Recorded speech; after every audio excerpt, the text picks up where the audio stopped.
स्थितायाचार्येण शासनो नतिकरा पूज्या उपाध्यायका श्री सिद्धान्त सुपाठका मुनिवरा रत्नत्रया राधिका पंचैते परमेष्ठिनं प्रतिदिनं कुर्वन्तु नो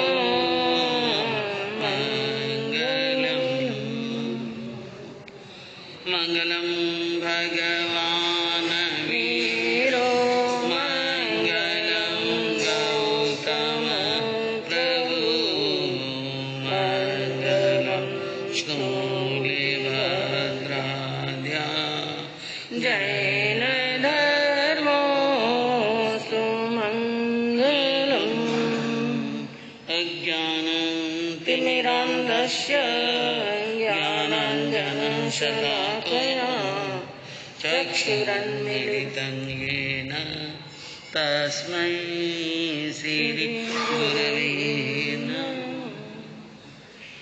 सत्त्वेषु मैत्री गुणेषु प्रमोदं क्लिष्टेषु जीवेषु कृपा परत्वम् माध्यस्थभावं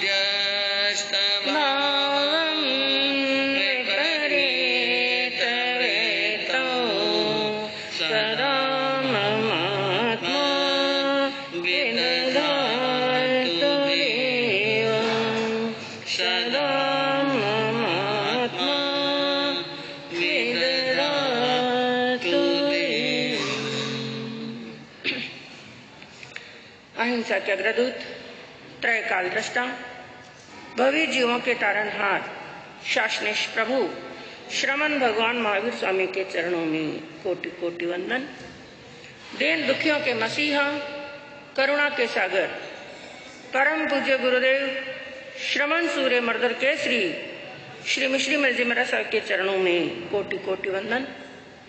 पाठ पर विराजमान परम श्रद्धेया, परम विदुषी, मधुर व्याख्यानी, सरल मना पूज्य गुरुनी जी महाराज साहब के चरणों में कोटि कोटि वंदन। धर्म प्रेमी बंधुओं, शीलवती माताएं बहनों, आपके सामने वर्णन चल रहा है उत्तराध्ययन सूत्र के 5वें अध्ययन का, जिसके अंदर कल आपके सामने वर्णन चला एक श्रावक के बारे में।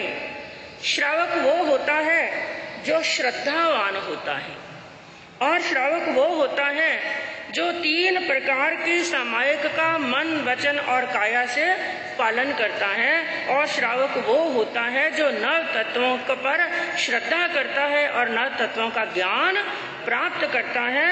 और श्रावक वो होता है जो सहज होता है और सरल होता है, और जो 1 महीने के 6 औषध अंगीकार करता है। कुल मिलाकर के कहना चाहिए कि शास्त्र की इन गाथाओं के अंदर और इस अध्ययन के अंदर जो अकाम मरणीय नाम का अध्ययन है, सारांश रूप के अंदर श्रावक और साधु की जीवन शैली बताई गई।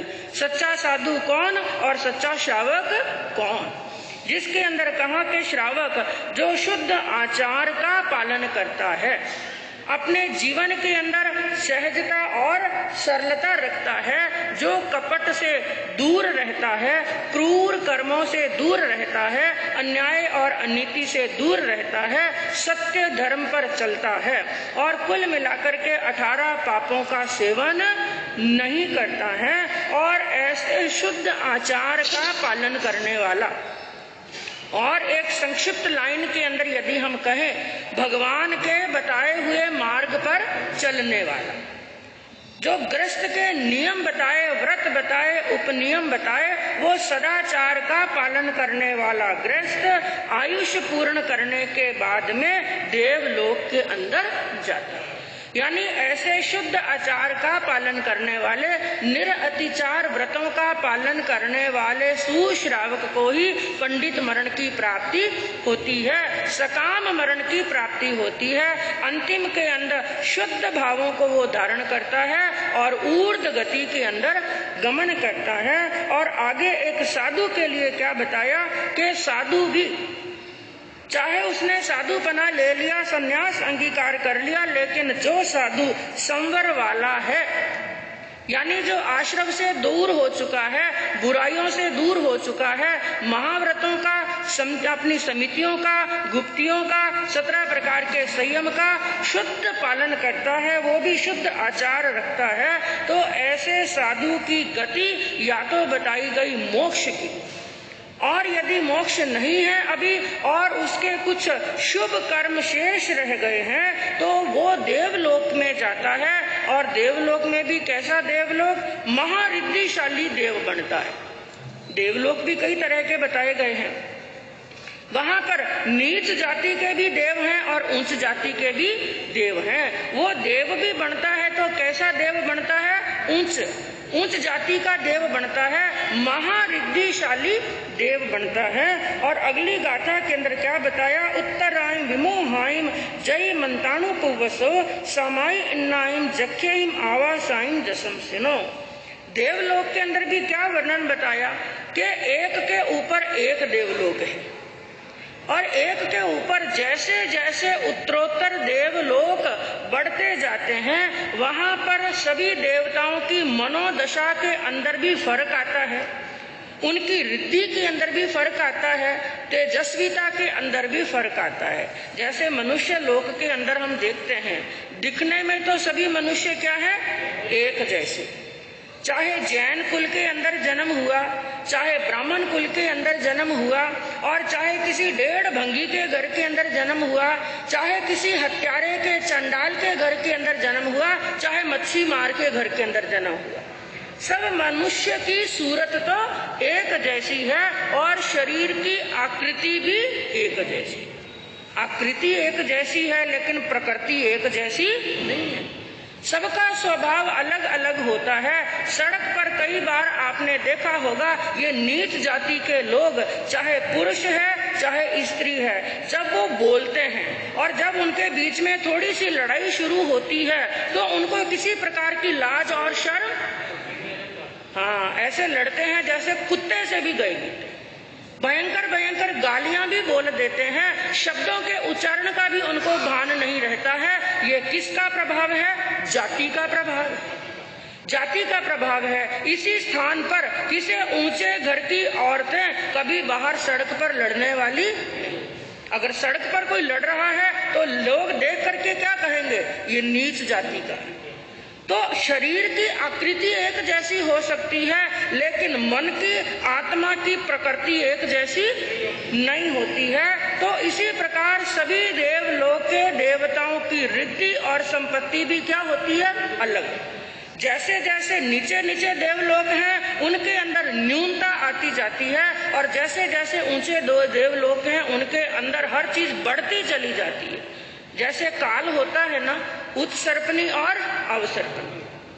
अवसर्पणी जो काल चल रहा है इसके अंदर बल में और शक्ति में, खान पान की हर चीज के अंदर और हमारे शरीर का संज्ञान, क्या जो भी चीज है हर चीज इस समय के अंदर घटती जा रही है और उत्सर्पणी में क्या होता है? बढ़ती जाती है। तो उसी प्रकार बताया जैसे जो चीज पहले देवलोक के अंदर है वही चीज दूसरे देवलोक के अंदर बढ़ोतरी होगी, तीसरे देवलोक के अंदर और ज्यादा और चौथे देवलोक के अंदर और ज्यादा। और कैसे, किस किस चीज के अंदर बढ़ोतरी होती है कि सबसे पहले तो जो मोह है, मोह की तो न्यूनता होती जाती है, घटता जाता है कि जो देवलोक के देवताओं को, पहले देवलोक के देवताओं को मोह है उतना मोह दूसरे देवलोक के देवताओं को नहीं। तो मोह की तो न्यूनता होती जाती है और जो मिथ्या दर्शन है उससे भी दूसरे देवलोक तक ही मिथ्यात्वी देव हैं, उसके आगे सबके सब देव क्या हैं?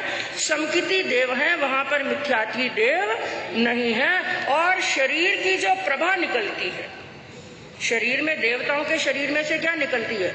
प्रभा निकलती, प्रकाश निकलता है और इतना जोरदार प्रकाश होता है कि सामान्य मनुष्य तो उस प्रकाश का सामना भी नहीं कर सकता।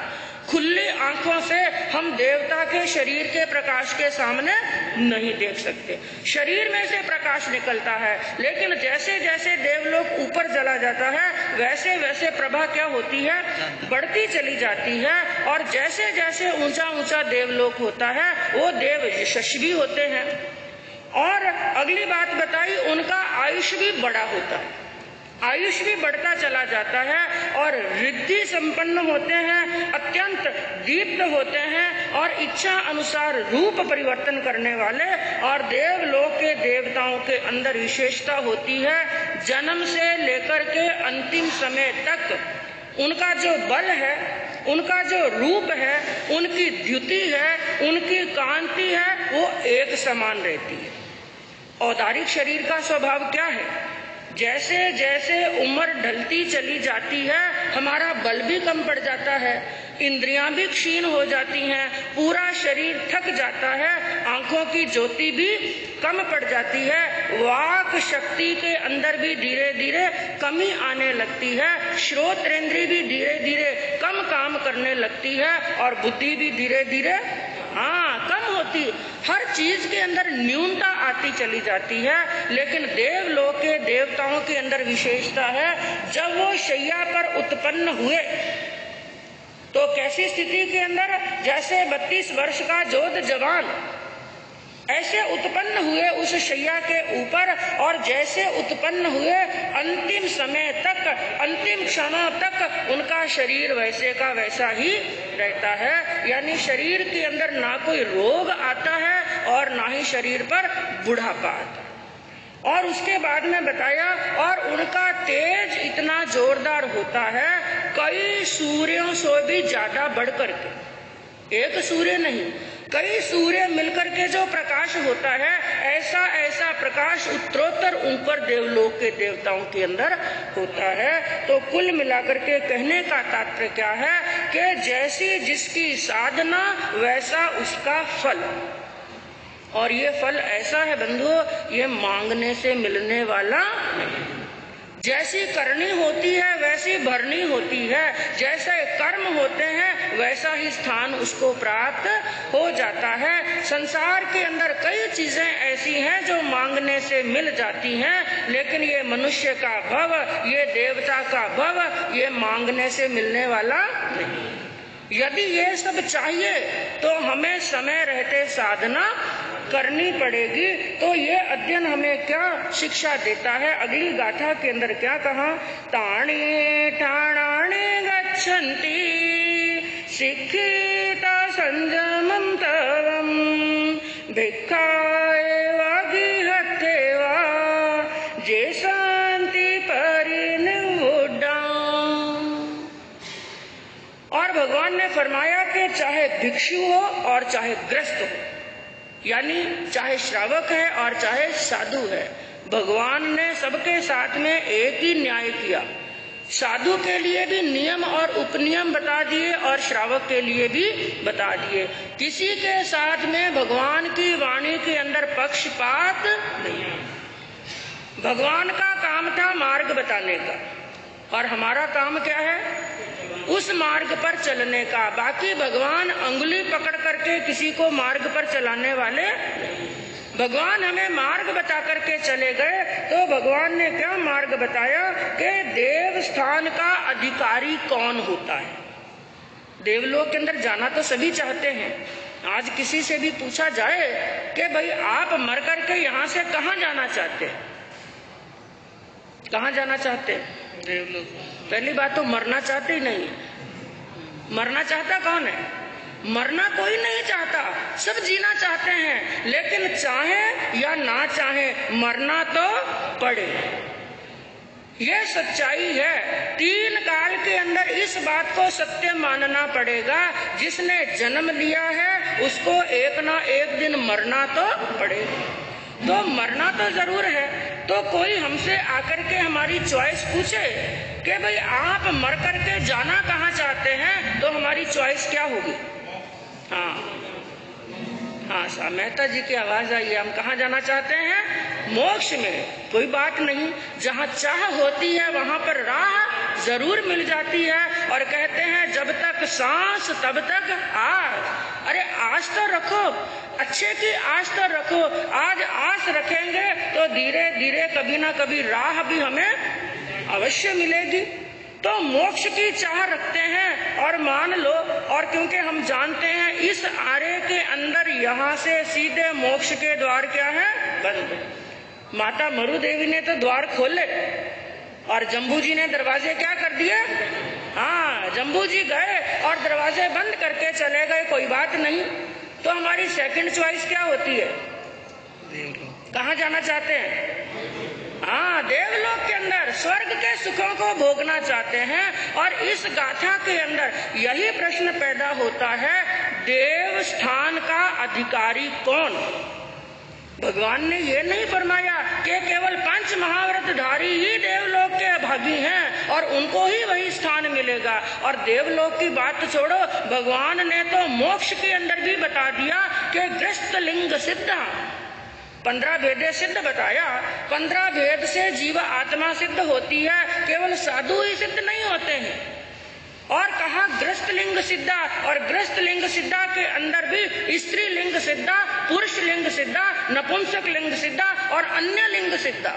केवल जैन धर्म को मानने वाले ही मोक्ष में नहीं जाते हैं, अन्य धर्म को मानने वाले भी मोक्ष में जाते हैं। लेकिन शर्त सबके लिए एक, कंडीशन सबके लिए एक है। मोक्ष में जाने की कंडीशन अलग अलग नहीं। सबसे पहली कंडीशन क्या है? मोह को कम करो, राग और द्वेष को कम करो, और जो भीतर में कषाय की अग्नि चल रही है उस जल रही कषाय की अग्नि को शांत करो। जब तक राग द्वेष कम नहीं होंगे, मोह कम नहीं होगा, कषाय की अग्नि शांत नहीं होगी, हम कितना भी तड़पड़ा लें, मोक्ष का स्थान मिलने वाला नहीं। तो देव स्थान का अधिकारी कौन होता है, उसका उत्तर देते हुए प्रभु ने इस गाथा के अंदर क्या फरमाया कि तानी ठानानी गच्छन्ति। उन स्थानों के अंदर कौन जाता है? चाहे एक भिक्षु है, चाहे एक गृहस्थ है, यानी चाहे एक साधु है और चाहे ग्रस्त है, वो सबसे पहले क्या करे? उपशम के द्वारा अपनी कषाय रूपी अग्नि को शांत करे। क्रोध के अंदर मनुष्य का स्वभाव क्या है? दिन के 24 घंटे के अंदर वो कषायों के अंदर ही गमन करता रहता है। ऊपर से तो पता नहीं चलता, लेकिन जब हम थोड़ा चिंतन करते हैं तो क्या पता चलता है? क्रोध से निकले मान में घुसे, मान से निकले माया में घुसे, और माया से निकले तो लोभ में घुसे। कभी राग आ जाता है तो कभी द्वेष आ जाता है। सबसे पहली कंडीशन भगवान ने क्या फरमाई? इस जल रही धूंधू करके जल रही कषाय रूपी अग्नि को क्या करना? शांत करना। और दूसरी कंडीशन क्या बताई? संयमे, किसमें रहना? संयम के अंदर रहना, मर्यादा के अंदर रहना, कंट्रोल के अंदर। जितना हो सके, जितना शरीर का सामर्थ्य है, अपने शरीर पर, अपनी आत्मा पर, अपने मन पर, अपने वचन पर और अपनी काया पर क्या रखना? संयम। छोटा मोटा ही सही व्रत का पालन करना। और तीसरी बात क्या बताई? तवम, तप अंगीकार करना। जितना शरीर का सामर्थ्य हो उसको अंगीकार करना। तो जो आत्मा कषाय अग्नि को शांत करता है उपशम के द्वारा, संयम पर चलता है और तपस्या को अंगीकार करता है, वो आत्मा ऊपर से ऊपर बताए हुए देवलोक के अंदर चला जाता है। तो कहने का तात्पर्य ये है, हमारी सबसे बड़ी शत्रु है ये कषाय। और जब तक ये शांत नहीं होगी, क्योंकि एक समकिति के, और आपने व्यवहार समकित के थोकड़े को पढ़ा होगा, समकित के लक्षण आते हैं उसके अंदर। एक समकिति के कितने लक्षण बताए? 5। कितने लक्षण? टोटल बोल तो 67 है, टोटल बोल तो 67 है, लेकिन उसके अंदर लक्षण भी आते हैं, दूषण भी आते हैं, भूषण भी आते हैं। ये सब मिलाकर के कितने होते हैं? 67 होते हैं। लेकिन उसके अंदर एक समकिति आत्मा के लक्षण कितने? 5, जिसमें सबसे पहला कौन सा है? सम। और सम क्या शिक्षा देता है? समभाव रखो, अपने कषायों का शमन करो।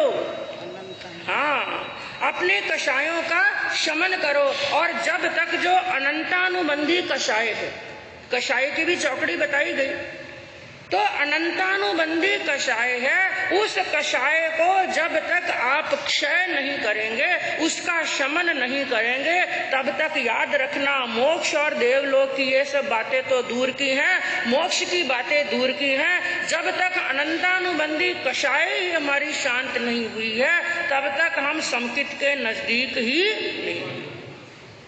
जैसे कहते हैं कि प्रतिगमन करते हैं, और प्रतिगमन करते समय के जैसे देवसी रायसी प्रतिगमन किया, उस समय मिच्छामि दुक्कडम दो, और उस समय यदि मिच्छामि दुक्कडम नहीं दिया तो पक्षी का प्रतिगमन आए तो मिच्छामि दुक्कडम दे दो। और पक्षी के समय भी यदि हमने किसी से लड़ाई की, झगड़ा किया, वैर हुआ, विरोध हुआ, उस समय भी उसे खमत कामना नहीं किया, तो चौमासी पक्षी का प्रतिगमन आया, उस समय क्या कर लो?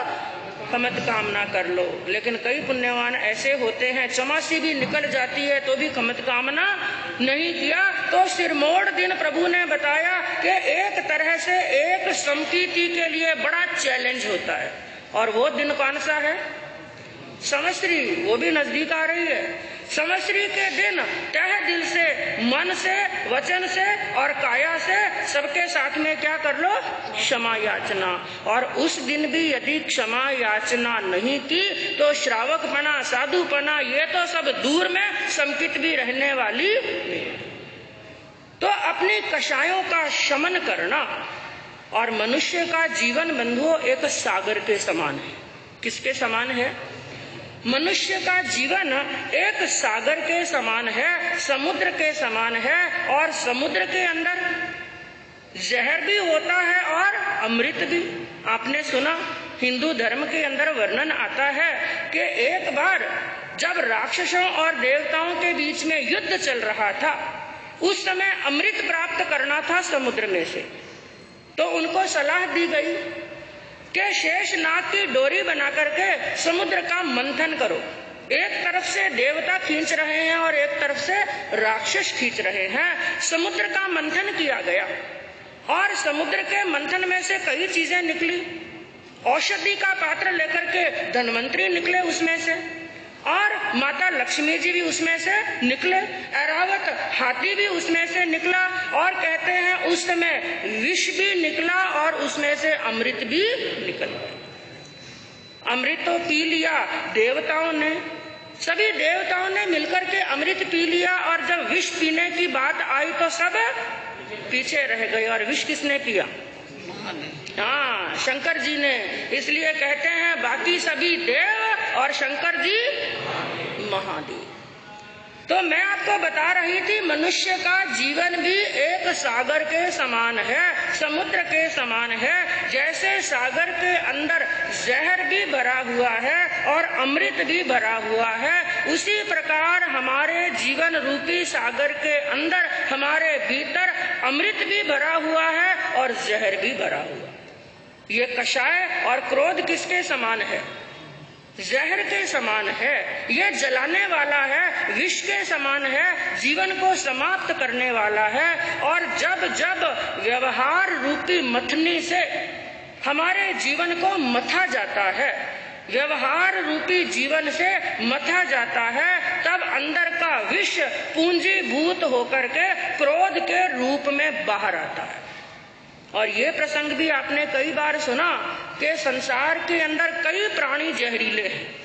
जैसे सांप भी जहरीला है, बिच्छू भी जहरीला है, मेंढक भी जहरीला है, छिपकली भी जहरीली है, और कई प्राणी ऐसे हैं मात्र हमारे शरीर के ऊपर चढ़ जाएं, मात्र शरीर का स्पर्श कर ले तो भी पूरे शरीर के अंदर दाह ज्वर जैसी स्थिति हो जाती है। इतना विष भरा हुआ है इन प्राणियों के अंदर, लेकिन फिर भी प्रभु की वाणी क्या फरमाती है? इन सबसे ज्यादा जहरीला कौन?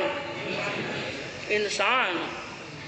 इंसान है, उसका शरीर भी जहरीला, उसका मन भी जहरीला।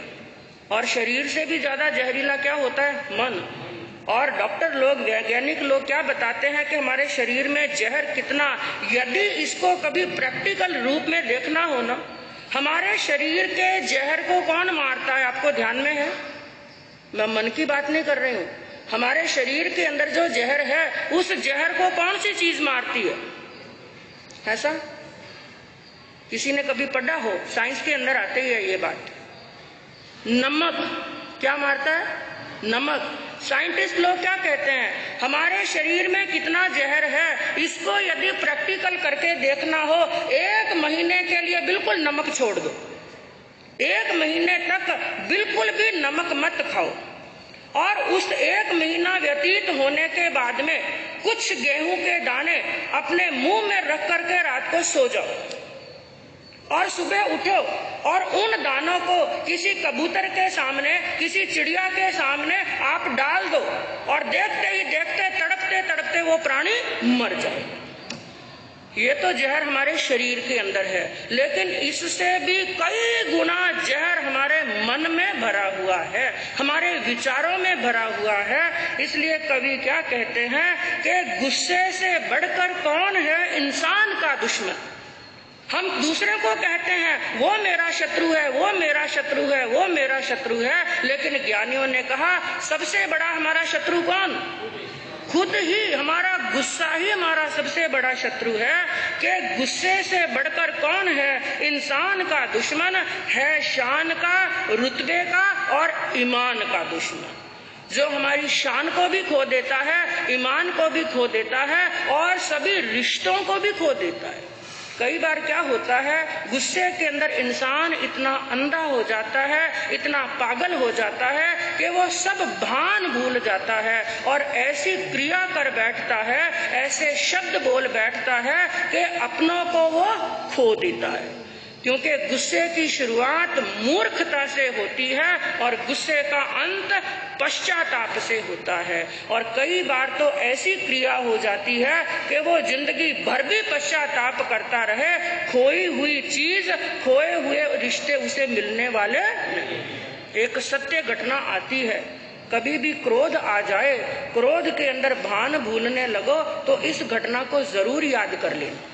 एक सत्य घटना आती है, एक हरा भरा परिवार, बड़ा खुशहाल परिवार था। घर के अंदर मियाँ बीबी और 2 उनके छोटे छोटे बच्चे, दोनों लड़के, एक होगा 5-6 साल का, एक 3-4 साल का लगभग। बड़ा खुशी परिवार था, मस्ती से कमाते थे और मस्ती से खाते थे, हंसते खेलते। एक बार का प्रसंग हुआ कि सेठानी को कहीं बाजू के घर के अंदर कहीं पर गीत गाने के लिए जाना था। कोई कहीं ब्याह शादी था, गीत गाने के लिए सेठानी जी को जाना, और उस दिन योग की बात है, सेठ जी को दुकान की छुट्टी। सेठानी ने कहा, भाई मैं बच्चों को साथ में लेकर के जाऊंगी, ये मुझे डिस्टर्ब करेंगे, और आज आप घर पर ही है, आप अपना काम करते रहना, बच्चे पास में खेलते रहे। सेठ जी ने कहा ठीक है। सेठानी चली गई, और उनका रहवास था 1st फ्लोर के अंदर।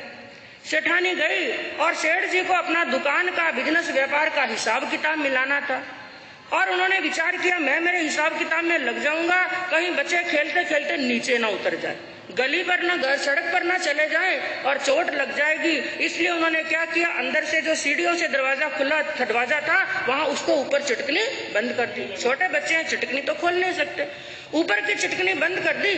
अब सेठ जी अपने हिसाब किताब में लग गए, और तिजोरी में जो गड्डियां पड़ी थी उनको सामने लाकर टेबल पर रखा और गिनने के लिए बैठ गए। गिन रहे हैं और साथ में बैठे बैठे नोट कर रहे हैं।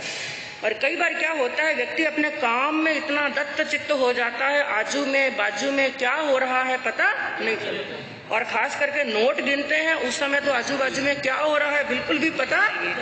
सामने लक्ष्मी जी होते हैं ना, उस समय कुछ भी दिखाई नहीं देता। इतनी सारी गड्डियां पड़ी थी, सेठ जी काम में लगे हुए थे और दोनों बच्चे खेल रहे थे।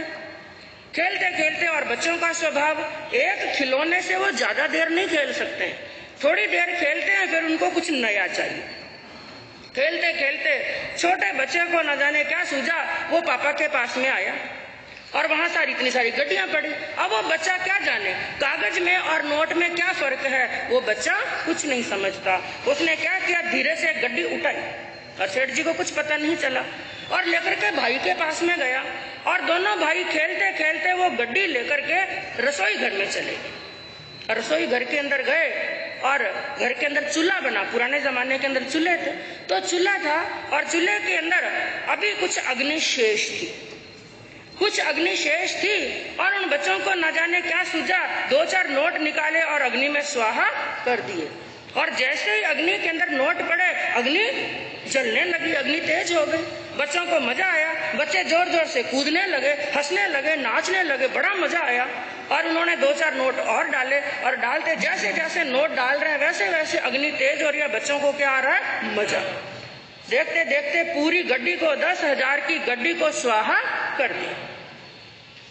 फिर बड़े वाले ने इशारा किया, जा एक और लेके आ, जा एक और लेके आ। छोटा वाला गया, फिर धीरे धीरे धीरे धीरे दबे पांव गया, एक गड्डी और लेकर गया, उसको भी नोट डालते डालते उसको भी स्वाहा कर दिया। तीसरी गड्डी और 4 गड्डियां, चौथी गड्डी हाथ में है और बच्चे 3 गड्डियां तो जल बल करके राख हो गई, चौथी में से भी आधी गड्डी जल गई। अभी कुछ नोट बच्चों के हाथ में और जोर जोर से चिल्ला रहे हैं। सेठ जी का एकदम ध्यान टूटा, रे बच्चे कहाँ गए?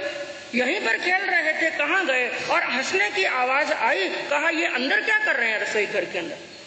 अब एकदम ध्यान गया और अंदर गए, देखा कि अग्नि धूं-धूं कर करके जल रही है और उन्होंने क्या देखा कि बच्चों के हाथ में क्या है? नोट।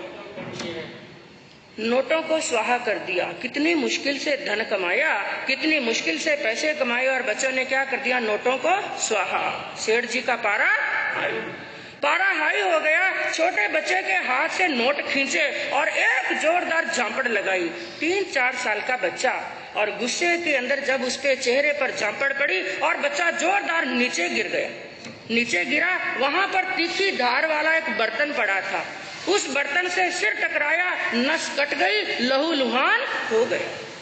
उस बच्चे के सिर में से दड़ खून निकल रहा है और बड़े वाला बच्चा वहां पर खड़ा खड़ा और दूझने लगा। क्या सोचने लगा? जो इसकी स्थिति हुई है वही स्थिति क्या होगी मेरी, इसलिए दुम दमा करके यहाँ से भाग जाऊं। वहां बचने के लिए वो भागा, नीचे उतरने के लिए गया लेकिन दरवाजा बंद, कोई रास्ता नहीं मिला। बालकोनी में गया, बालकोनी में गया, इधर तो ऊपर से कूदना है, इधर पिता का डर। विचार किया पिता छोड़ने वाले नहीं है। बच्चे ने आव देखा ना ताव देखा, ऊपर से छलांग, बच्चा नीचे गिर गया और गिरते ही सिर उसका फट गया। एक का ऊपर राम नाम सत्य और एक का नीचे। नीचे गिरे हुए बच्चे को देखा, बाप एक दृश्य इधर देख रहा है, एक दृश्य इधर देख रहा है, बुद्ध हो गया।